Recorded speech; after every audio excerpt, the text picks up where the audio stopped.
3 बजे से मुकाबला शुरू होगा।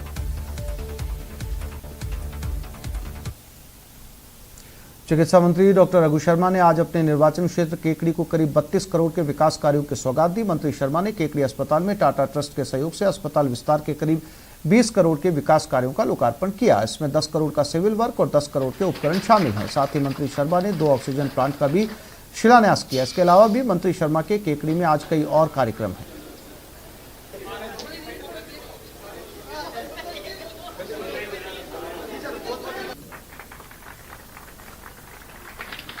हिमाचल के मुख्यमंत्री जयराम ठाकुर जयपुर दौरे से आज लौट रहे हैं। एयरपोर्ट पर उनको विदाई देने के लिए बीजेपी प्रदेश अध्यक्ष सतीश पूनिया पहुंचे। बता दें कि जयराम ठाकुर का जयपुर में ससुराल है और ठाकुर निजी यात्रा पर जयपुर आए थे और अब वापस हिमाचल लौट रहे हैं।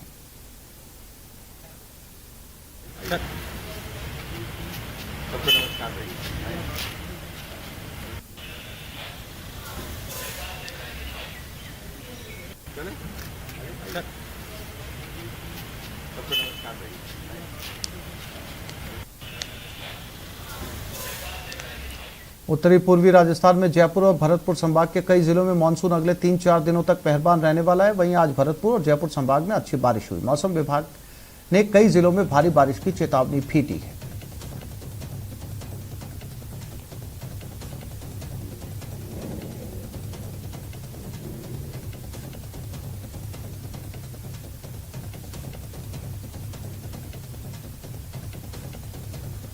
भरतपुर में कल शाम से जमकर बारिश हो रही है। शहर के साथ साथ आसपास के इलाकों में भी जमकर बारिश हुई। बारिश से जहां गर्मी से राहत मिली, वहीं शहर के कई इलाकों में जल जमाव हो गया।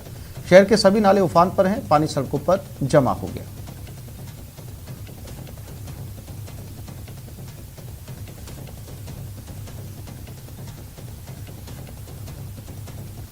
कोटा में भी आज से इंद्रदेव मेहरबान हैं। सुबह से ही शहरी और ग्रामीण इलाकों में झमाझम बारिश का दौर जारी है। शहर में जहां बारिश से तापमान में गिरावट दर्ज की गई, वहीं ग्रामीण इलाकों में किसानों के चेहरे पर इस राहत की बारिश के बाद उनके चेहरे खिल गए। खरीफ की फसल की बुआई के लिए किसान आसमान में टकटकी लगाए इंतजार कर रहे थे। कोटा संभाग में खरीफ की बुआई अभी लक्ष्य के मुताबिक सिर्फ 33% ही हो सकी है। ऐसे में इस बारिश के बाद खरीफ की बुआई रफ्तार पकड़ेगी।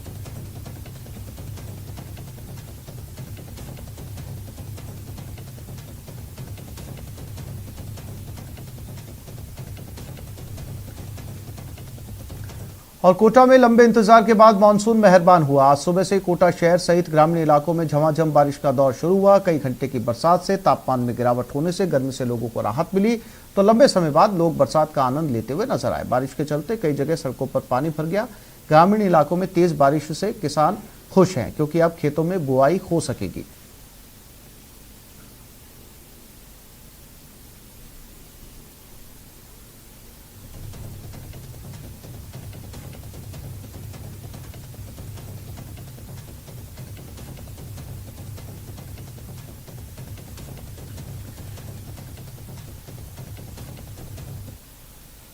टोंक जिले के रानोली गांव में 18 साल पहले जिस संजू का बाल विवाह हुआ था, उस संजू को आजादी मिल गई। सिर्फ 2 साल की उम्र में बाल विवाह के पिंजरे में कैद टोंक जिले के संजू ने पारिवारिक न्यायालय में बाल विवाह निरस्त के लिए गुहार लगाई थी, जिस पर पारिवारिक न्यायालय के न्यायाधीश धर्मेंद्र शर्मा ने बाल विवाह निरस्त का ऐतिहासिक फैसला सुनाया।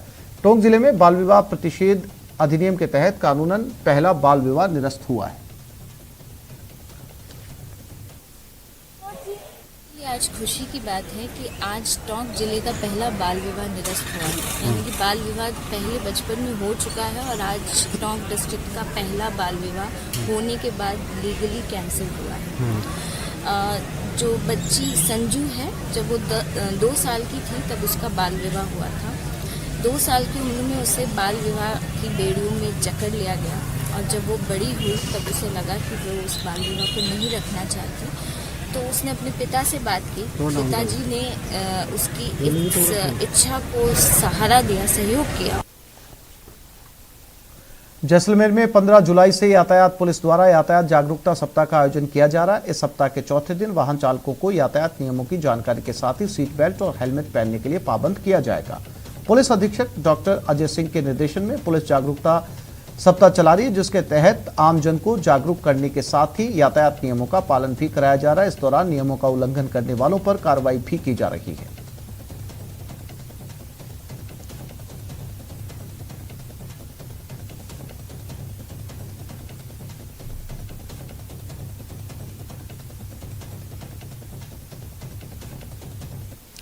और अब बात बाड़मेर की, जहां एक युवक का महिला से बात करना भारी पड़ गया। दरअसल युवती के पति ने अपने 3 दोस्तों के साथ मिलकर उसका अपहरण किया, साथ ही उसको न केवल जान से मारने की कोशिश की बल्कि उसके घर वालों से लाखों की फिरौती भी मांगी।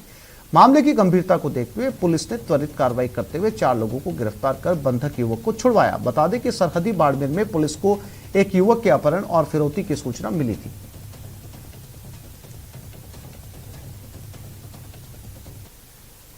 तेना मारो गहनो ले पर जो हनार जाब साहब गहनो दे पर वो तुम 2 लाख कर लेना, ठीक है। लेने सोराई मत बुलाई बटे, ठीक है। तो मैं भाई छे आओ तो पर आदमी किता सकूं 2 मोटरसाइकिल जिसमें और 3 दिन, हाँ ठीक है। तो मन के थे यूँ पकड़ा दे, ठीक है। तो उनका दे मैं भैया बेटे उन्हें सूचना दूरी लेके आया वहाँ कह के तो भैया लेना हो, ठीक है। मित्र मेरा फोन करो सोरा कह के भैया लेना हो, मन तो मैं फंसा दिए सब मारकूट हुई थी बेटा अपन ध्यान कौन से हुई तो सुखदेव और मराम जो पहले अपन करके पूरे दिन उनको मारपीट करी, उनको भी दस्तयाब लेट नाइट किया हमने और मुकदमा उसके पिता के द्वारा रिपोर्ट दर्ज करवाई, जिस पर पतन दस्तिया धर्माराम गोमाराम सुखदेव और मराम के खिलाफ अपहरण करके फिरौती मांगना मारपीट करना प्रमाणित पाया गया, उनको गिरफ्तार किया। मोहन का धर्माराम की पत्नी से दोस्ती थी, उसका ये कहना मेरे 1.5 साल 2 साल से संपर्क है, व्हाट्सएप से हम आपस में बात करते हैं, कभी 1-2 बार मिले भी है। तो वो मिलने के लिए उसने बुलाया था और नहीं वो बुलाया था धर्माराम ने उसका अपहरण कर दिया। राजसमंद जिला अस्पताल में नया आईसीयू वार्ड तैयार किया जा रहा है। 12 बेड का वार्ड करीब 1 करोड़ रुपए में तैयार किया जा रहा है। इसके निर्माण के लिए सरकार, जनप्रतिनिधियों और अन्य संस्थाओं ने सहयोग किया। वार्ड के लिए सांसद दिया कुमारी ने भी 50 लाख रुपए सांसद मद से देने का ऐलान किया है।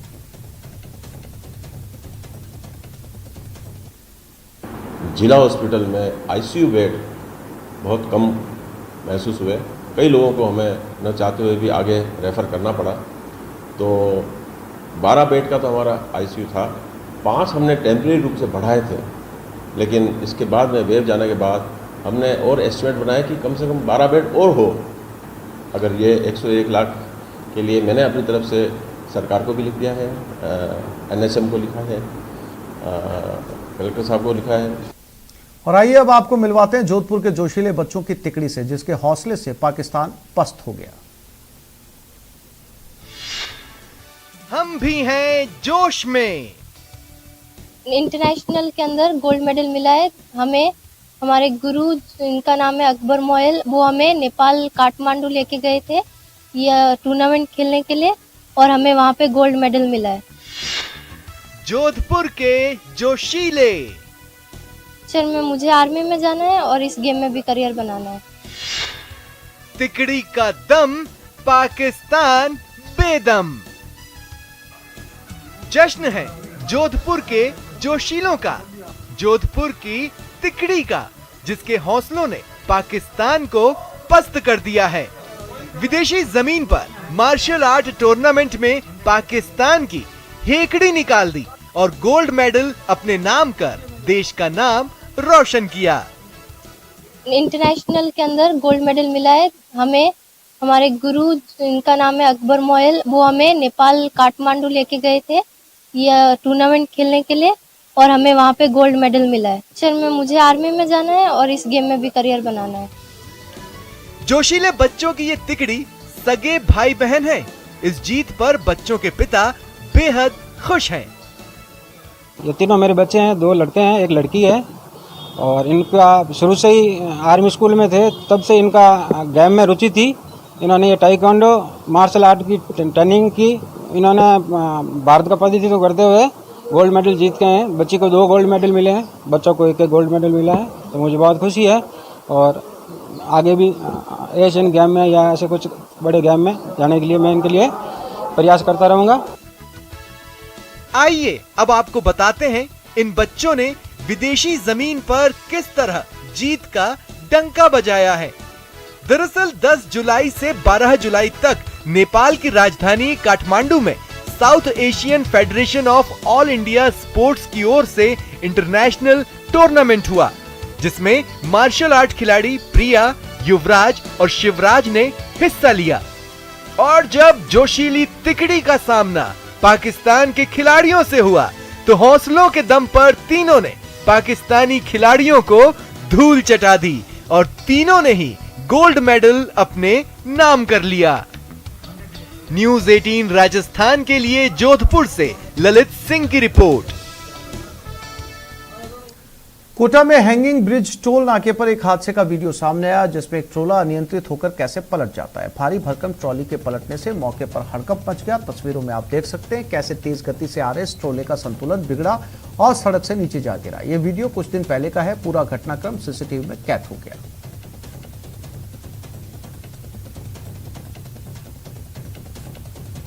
ये हैंगिंग ब्रिज टोल नाके का यह हादसा है, जहां से ट्रोला जा रहा था, लेकिन इस टोल नाके से किस तरीके से पूरा ट्रोला सड़क के किनारे स्लिप होता हुआ नीचे आके गिर गया। हालांकि इसकी वजह से कोई बड़ी जनहानि यहां पर नहीं हुई।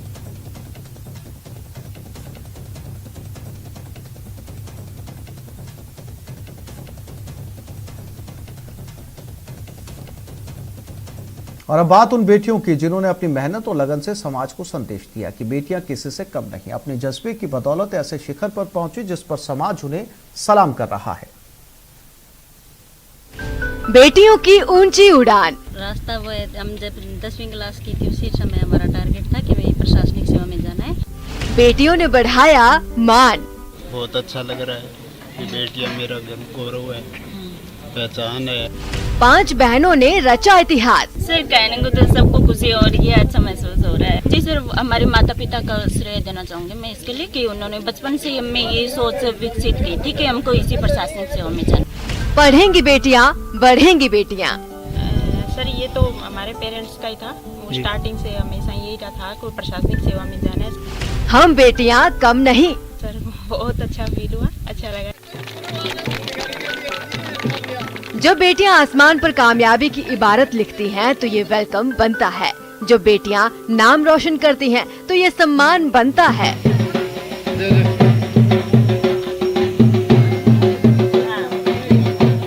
जब बेटियां ऊंची उड़ान भरती हैं तो ये दुलार और प्यार तो बनता है। जी हाँ, हनुमानगढ़ के एक गांव की 5 बेटियों ने वो कर दिखाया जिस पर पूरे गांव को गर्व है और बेटियों की इस कामयाबी का जमकर जश्न मना रहा है। हमारे मम्मी पापा ने हमें ये हमेशा से कहा भी आपको आरएससी बनना है। बहुत अच्छा लग रहा है कि बेटियां मेरा गौरव है, पहचान है, मतलब ये गांव की पहचान है। अब 5 बेमिसाल बेटियों की इस कामयाबी को विस्तार से जानिए। 5 बहनें गांव भैरूसरी की रहने वाली हैं। 5 बहनों ने आरएएस अधिकारी बनकर इतिहास रचा है। 3 बहनों ने आरएएस 2018 के नतीजों में बाजी मारी है। रितु ने 56वां रैंक, अंशु ने 31वां रैंक और सुमन ने 98वां रैंक हासिल किया, जबकि रोमा सहारण ने 2010 में आरएएस परीक्षा पास की और मंजू ने 2012 में सफलता हासिल की। कहने को तो सबको खुशी हो रही है, अच्छा महसूस हो रहा है जी। सर हमारे माता पिता का श्रेय देना चाहूंगी मैं इसके लिए कि उन्होंने बचपन से हमें ये सोच विकसित की थी कि हमको इसी प्रशासनिक सेवा में जाना। और मैं तो यही कहूँगा, और जो बेटियां हैं बेटों से प्रारंभिक शिक्षा है उस पर पूरा ध्यान देना चाहिए। इन बेटियों ने वो कर दिखाया जिसका सपना हर पिता संजोता है। बेटियों की कामयाबी पर पिता की छाती चौड़ी हुई जा रही है। आखिर हो भी क्यों ना, उनकी बेटियों ने न सिर्फ उन्हें सिर उठाकर जीने का गौरव प्रदान किया, बल्कि समाज को संदेश भी दिया कि बेटियां किसी से कम नहीं। सर ये तो हमारे पेरेंट्स का ही था, वो स्टार्टिंग से हमेशा यही था कि प्रशासनिक सेवा में जाना है सब बहनों को, तो वो वहीं से स्टार्टिंग से ये सोच रही है हमारी जी। सर बहुत अच्छा फील हुआ, अच्छा लगा। आज हमारे गांव के लिए ये एक बहुत ही अविस्मरणीय पल है, जो हमारी 5 बहनें आरएएस बनी है। 2 पहले बनी थी और 3 अभी आरएएस 2018 में सिलेक्शन हुआ है। लेकिन कामयाबी की राह इतनी आसान न थी। 5 बेटियों ने 5वीं तक गांव में शिक्षा ली। गांव में आगे पढ़ाई की सुविधा नहीं थी, लेकिन बेटियों ने हार नहीं मानी और घर में रहकर पत्राचार से पढ़ाई की और आरएएस अधिकारी बनकर अपना सपना साकार किया।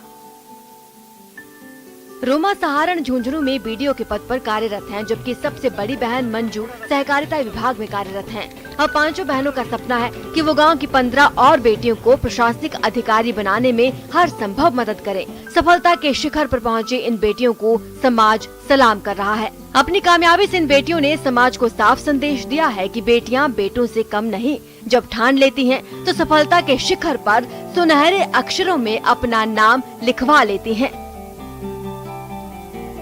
न्यूज़ 18 राजस्थान के लिए हनुमानगढ़ से राजू रामगढ़िया की रिपोर्ट। चूरू में धार्मिक कथावाचक की पत्नी ने अपने पति पर कथावाचन की आड़ में काली करतूतों को अंजाम देने और मारपीट करने का आरोप लगाते हुए सीजेएम कोर्ट से न्याय की गुहार लगाई है। धर्म के धंधेबाज की काली करतूत, आस्था की आड़ में अनैतिक काम। पत्नी ने खोली कथावाचक पति की पोल। आप इस रघुकुल की गुरु हो, सर्वश्रेष्ठ हो हमारे पिता से भी। आसन पर बैठकर प्रवचन करने वाले, कथावाचन से लोगों को पुण्य का भागी बनाने वाले इस कथावाचक को ध्यान से देखिए। नाम है मुरारी लाल शर्मा, जो खुद को छोटा मुरारी बापू कहता है, लेकिन प्रवचन की आड़ में चलने वाली इनकी पाप की कहानी जरा इनकी पत्नी की जुबानी सुनिए। मेरे पति संत छोटे मुरारी बापू मुरारी लाल शर्मा, जो मेरे और मेरे बच्चों को कई वर्षों से शारीरिक और मानसिक प्रताड़ना देते आ रहे हैं, और जब ये चीज़ें हमारी जान पे बनाई तो हमने न्यायालय की शरण ली है, और जो भी इसके रिलेटेड जो भी सबूत है वो हमने न्यायालय में प्रस्तुत कर दिए। सुना आपने, इस कथावाचक महोदय पर पत्नी ने मारपीट करने और बेटी पर गंदी नजर रखने, मानसिक और शारीरिक रूप से टॉर्चर करने का आरोप लगाया है। कथावाचक महोदय पर कई औरतों से अवैध संबंध रखने का भी आरोप है। उनकी कई औरतों से अवैध संबंध है, उसी के चलते वो मुझ पे मारपीट और मुझे प्रताड़ना करते थे, और उनको मेरी बेटी पे भी गलत नज़र थी। इसीलिए मैंने न्यायालय से शरण ली है और मुझे न्याय चाहिए। इतना ही नहीं, कथावाचक मुरारी लाल शर्मा अपनी पत्नी और बेटी को घर में बंद कर देता था। पत्नी और बेटी को कहीं आने जाने और किसी से मिलने की इजाजत नहीं थी। जब पानी सिर के ऊपर से गुजरने लगा, तब पीड़ित ने कोर्ट का दरवाजा खटखटाकर कथावाचक पर कार्रवाई की मांग की है। और वो पूरी तरह से नज़र रखते थे, हर चीज़ उनके हिसाब से होती थी, और ना मुझे किसी से बात करने दिया जाता था, ना मुझे किसी से मिलने दिया जाता था। यही सच है।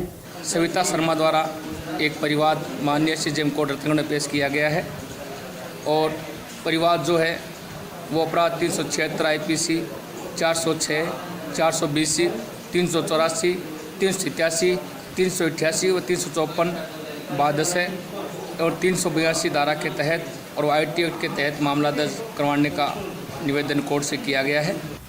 रतनगढ़ थाने में पीड़ित पत्नी की शिकायत पर पुलिस ने कार्रवाई करते हुए कथावाचक मुरारी लाल शर्मा को गिरफ्तार किया था, लेकिन बाद में मामला शांत हो। और अब देखते हैं टॉप 10 वायरल।